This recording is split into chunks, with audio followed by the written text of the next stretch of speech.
Bien, vamos ahora a contar algunas de esas historias de la Navidad que ustedes todos conocen. Y el evangelio que es más amplio en este tema, ¿cuál es? No, Mateo no. Lucas. Mateo tiene bastante material de la Navidad, pero no tanto como Lucas. Marcos no tiene detalles sobre la Navidad y Juan es un evangelio más teológico porque sí cuenta la Navidad, pero la Navidad desde la eternidad, allá en el principio era el Verbo y el Verbo era con Dios y el Verbo era Dios. Es muy interesante. Si podemos llegar por allá, llegaremos. Pero mientras tanto, vámonos al Evangelio de Lucas, que es, como decíamos, el más amplio en el tema de la Navidad. Y yo quisiera leerle algunos versos del nacimiento, no del Señor, lo veremos también, pero de Juan. Después de la dedicatoria que Lucas hace, tanto en el Evangelio como también en el libro de los Hechos, Lucas escribe su Evangelio y el libro de los Hechos. Él hace una dedicatoria a Teófilo, que al parecer era un personaje importante de su tiempo. Entonces, en el versículo 5 comienza a hablar del nacimiento de Juan. Versículo 5 del capítulo 1. Dice, hubo en los días de Herodes, rey de Judea, un sacerdote llamado Zacarías, de la clase de Abías. Su mujer era de las hijas de Aarón y se llamaba Elizabeth. Versículo 6. Ambos eran justos delante de Dios y andaban irreprensibles en todos los mandamientos y ordenanzas del Señor. Pero no tenían hijo, porque Elizabeth era estéril y ambos eran ya de edad avanzada. Aconteció que ejerciendo Zacarías el sacerdocio delante de Dios, según el orden de su clase, conforme a la costumbre del sacerdocio, le tocó en suerte ofrecer el incienso, entrando en el santuario del Señor. Y toda la multitud del pueblo estaba fuera orando a la hora del incienso. Y se le apareció un ángel del Señor puesto en pie a la derecha del altar del incienso. Y se turbó Zacarías al verle y le sobrecogió temor. Pero el ángel le dijo, Zacarías, no temas, porque tu oración ha sido oída y tu mujer Elizabeth te dará a luz un hijo y llamará su nombre Juan, y tendrá gozo y alegría y muchos se regocijarán de su nacimiento. Versículo 10. Porque será grande delante de Dios, no beberá vino ni sidra, y será lleno del Espíritu Santo aún desde el vientre de su madre. Y sigue diciendo muchas otras cosas más. Yo creo que todos conocemos la historia. Simplemente quería destacar algo de los protagonistas de esta historia. Elizabeth y Zacarías, ambos, dice el texto, eran justos delante de Dios. Qué interesante. Si nos vamos al Evangelio de Mateo, también nos habla de José, otro de los protagonistas importantes en la historia del nacimiento del Señor. Nos dice que José era justo. Justo no quería decir que no eran sin pecado, porque más adelante nosotros vemos que ellos mismos reconocen su falta, son humildes en reconocer que son pecadores. El ejemplo de María, que lo vamos a ver en su cántico, reconoce la necesidad de salvación, porque habla de Dios como mi Salvador, que me perdona de mis pecados. Pero sí no destaca el texto en que eran personas rectas, correctas. Y fíjense cómo se nos destaca que era irreprensible en todos los mandamientos y ordenanzas. Es decir, que cumplían todo lo que estaba prescrito en la ley de Moisés, en lo que tenía que ver con su oficio sacerdotal. Irreprensible. ¿Qué quiere decir la palabra irreprensible? Que tú no lo puedas señalar, que tú no puedes decir, no, este fulanito hace esto, hace lo otro. O sea, que puede ser señalado. No, estas personas eran correctos en todo lo que hacían. Ahora, tenía un inconveniente, un problema, que a la luz de la cultura judía era mal visto. ¿Cuál? Que eran estériles, que no tenían hijos. Y entonces eran de edad avanzada. Y esto nos recuerda la historia del pueblo de Israel en su origen, en Abraham, como Abraham y Sara, que tenían el mismo problema, Dios le concede la petición y le anuncia la llegada de un niño. En este caso, el de Juan, en el caso de Abraham y Sara, Isaac.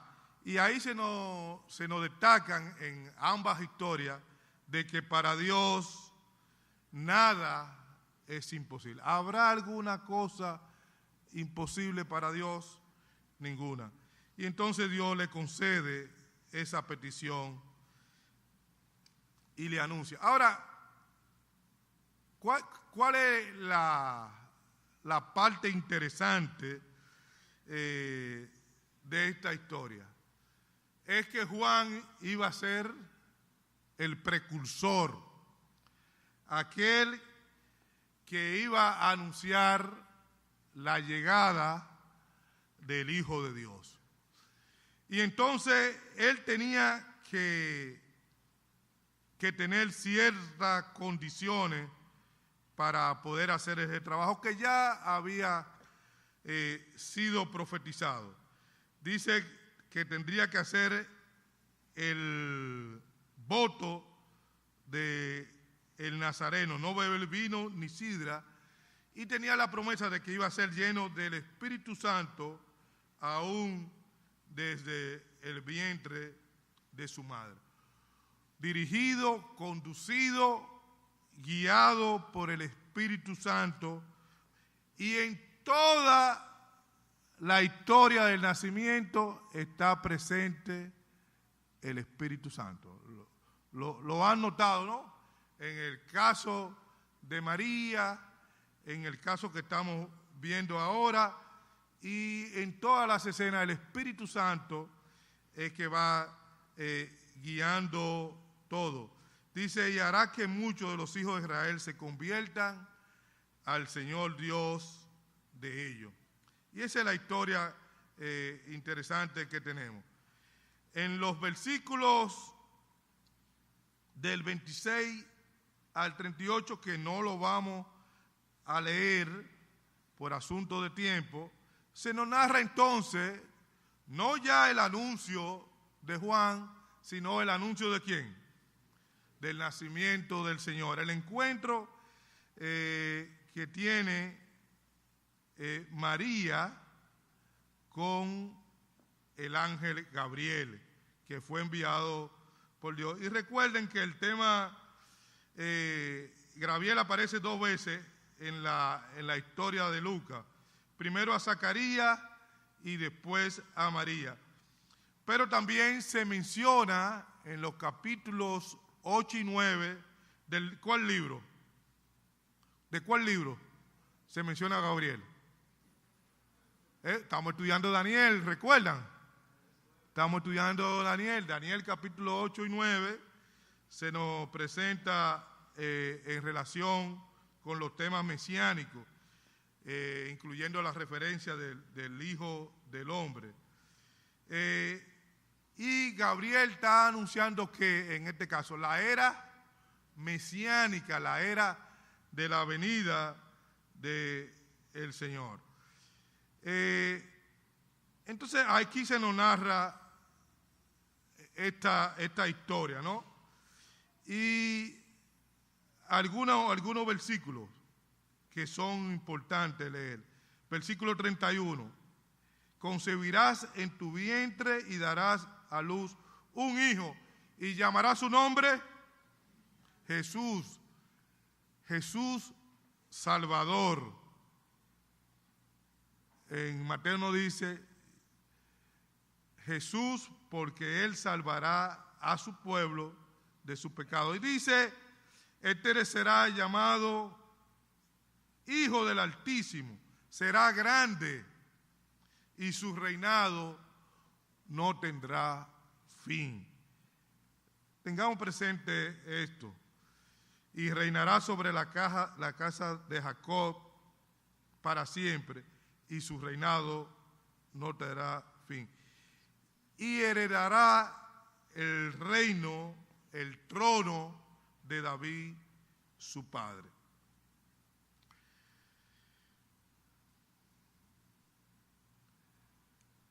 El texto que estamos leyendo da pie y nos enseña lo que es la doctrina del nacimiento virginal del Señor. Algo que todavía muchos teólogos liberales no entienden, no comprenden, porque dicen que no, que eso no es posible. Pero el mismo texto nos dice algo que ya hemos dicho con relación a la esterilidad, no solamente de aquí en el caso de Elizabeth, sino de muchos otros casos en donde personas de edad avanzada tuvieron hijos. Y miren cómo lo describe el texto al final de los versículos 36 y 37, que nos lo dice claramente. Dice, y he aquí tu pariente Elizabeth, ella también ha concebido un hijo en su vejez. O sea, hace un paralelo entre lo que va a suceder con ella, que el Espíritu Santo vendrá sobre ti. Recuerden lo que hablamos del Espíritu Santo, que está presente en toda la historia de la Navidad. Te cubrirá con su sombra, por lo cual el santo ser que nacerá será llamado Hijo de Dios, sin intervención de hombre. Dice, ella también ha concebido un hijo en su vejez, y este es el 6º mes para ella, la que llamaban estéril. ¿Y la razón? ¿Cuál es la razón? Porque no hay imposible para Dios. O sea, si creemos en un Dios soberano, creemos que Él puede actuar de manera sobrenatural. Y esto es lo que tienen que entender muchos de estos teólogos que no aceptan este elemento sobrenatural en la vida de la historia de la iglesia. Versículo 38, algo que vamos a destacar, Y es donde María declara, dice, entonces María dijo, he aquí la sierva del Señor, hágase conforme a tu palabra. Y el ángel se fue de su presencia. Se nos critica a los evangélicos protestantes porque no hablamos mucho de María. Quizás sea una crítica justa, ¿no?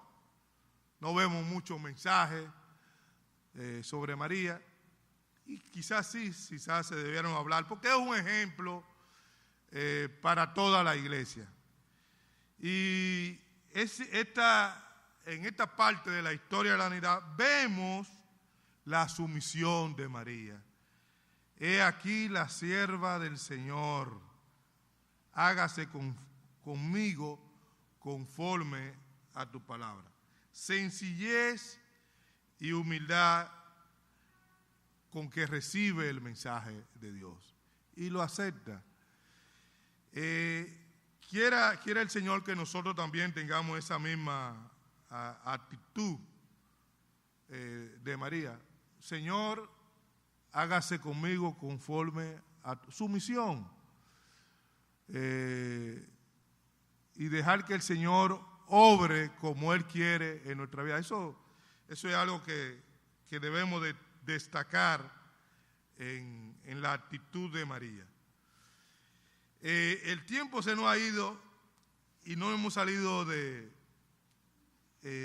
Lucas, pero realmente la parte central que tenemos es el cántico de María, el cántico, lo que se llama el Magnificat, que está en los versículos del 46 al 56. Estos versículos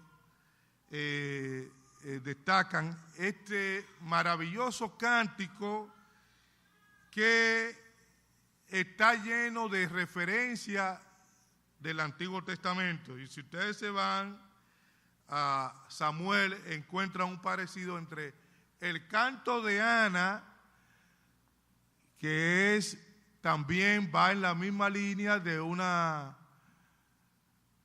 sierva del Señor, entrada de edad, que no tenía hijos, y lo cual era considerado, como hemos dicho, una afrenta. Pero Dios le da un hijo, que es Samuel, y si ustedes investigan más, después le da otro más hijo. ¿Por qué? Porque Samuel fue dedicado al Señor, por ella tuvo también más hijos. Y este cántico es muy parecido, hay un paralelismo entre los dos. Pero vamos a leer el cántico y nos vamos a quedar ahí, y quizás en otra ocasión podamos seguir hablando de la Navidad en Mateo, y también esa parte teológica del Evangelio de Juan. Pero concentrémonos en algunos puntitos de este cántico de María. Versículo 46.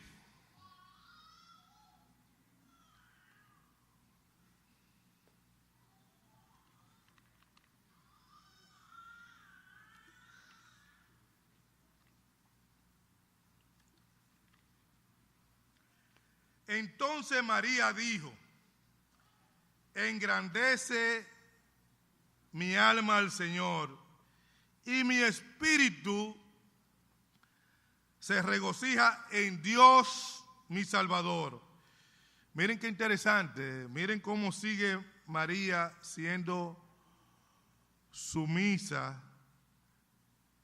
Ya hemos dicho que María reconoce que es pecadora. ¿Por qué? Porque dice, en Dios que mi Salvador.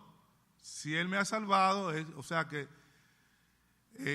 esa doctrina de la Inmaculada y todas estas cosas no tienen asidero bíblico, igual que muchas otras cosas que la hemos destacado en otros puntos, pero que no vale la pena, no es necesario ahora.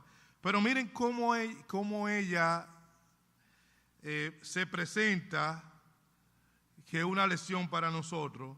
Dice, porque ha mirado la bajeza de su siervo, de su sierva.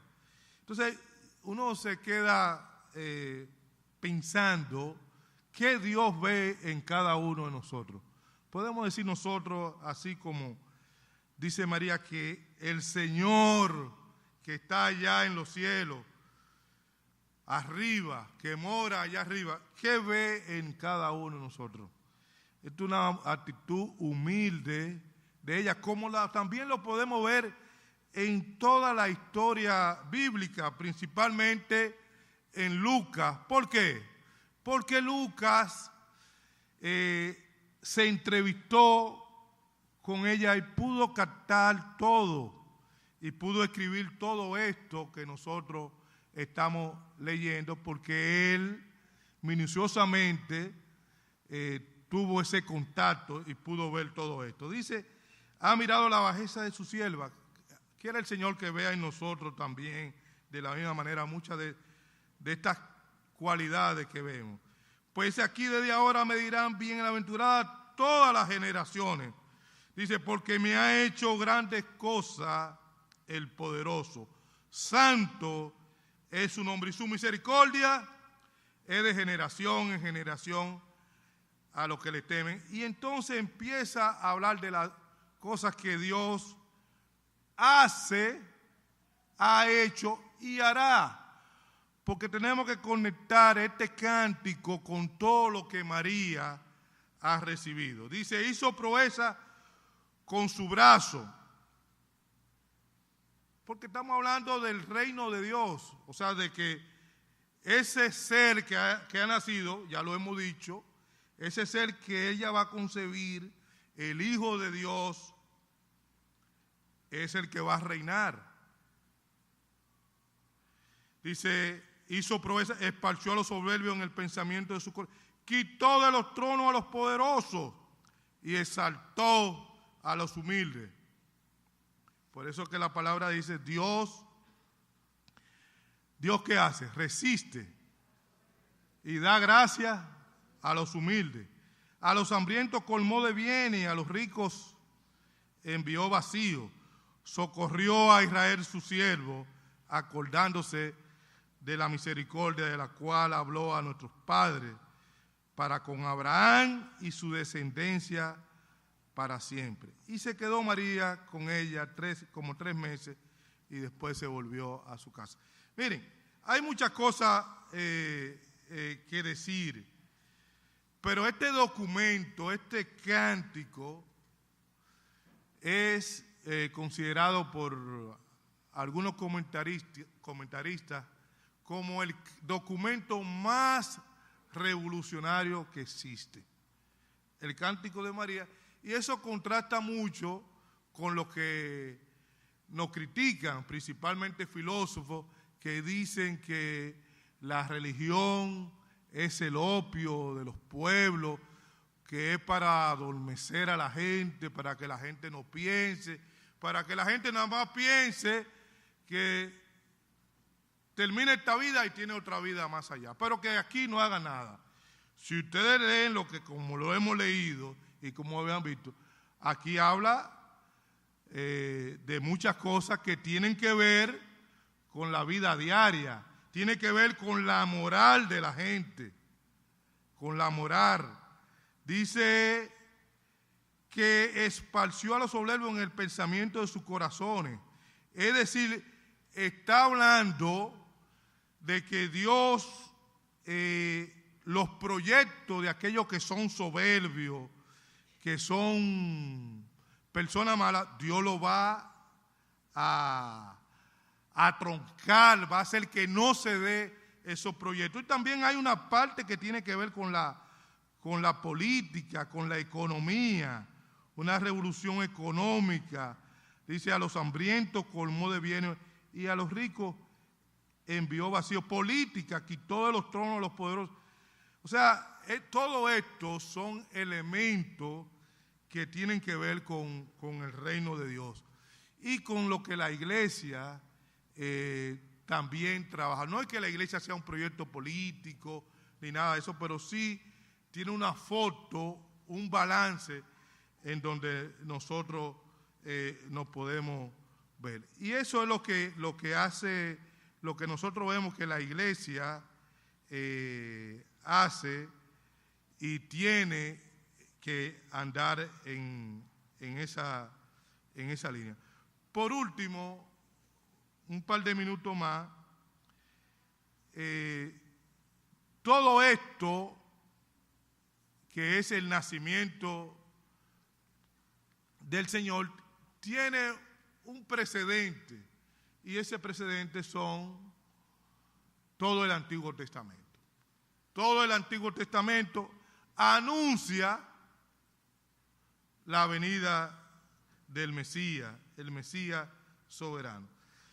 Y todos conocemos que el profeta Isaías es el que más notas, más citas tiene sobre esto.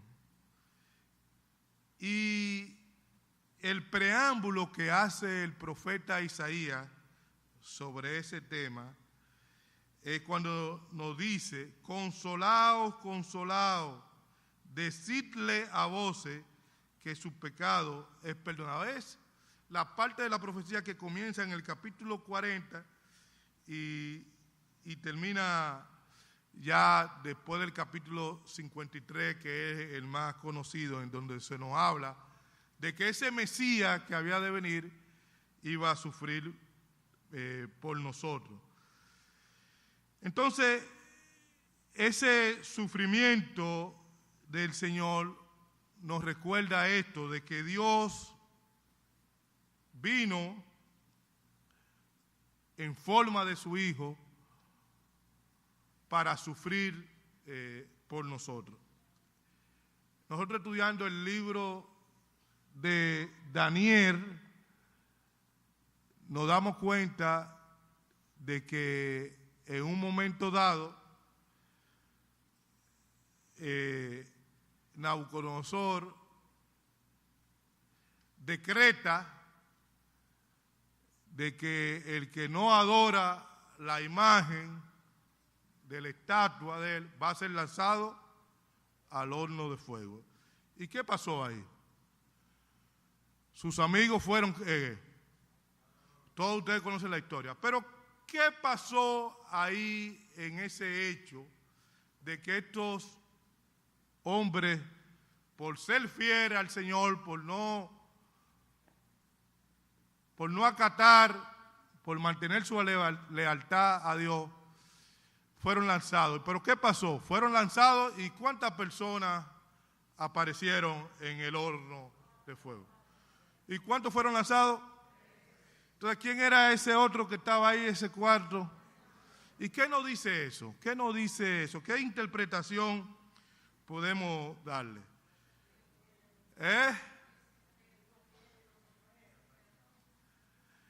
Miren, hay un